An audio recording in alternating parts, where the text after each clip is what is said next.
Tercera epístola de l'apòstol Joan. L'ancià, a l'estimat Caius, que jo estimo en veritat.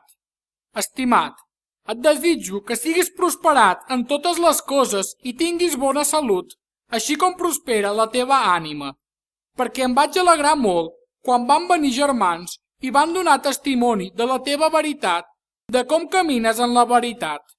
No tinc més gran alegria que això, que escoltar que els meus fills caminen en la veritat.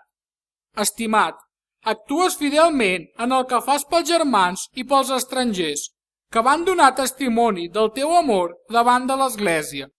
Faràs bé de proveir-los per al viatge d'una manera digna de Déu, perquè és pel seu nom que ells van sortir sense rebre res dels gentils.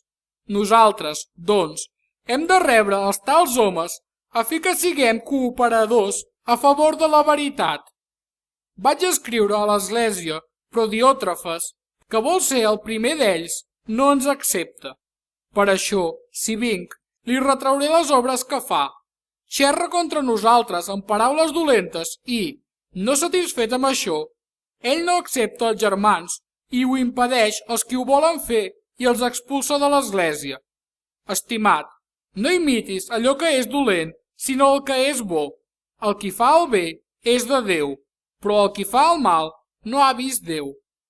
Tots donen testimoni de Demetri fins la mateixa veritat, i també nosaltres en donem testimoni i sabeu que el nostre testimoni és verídic.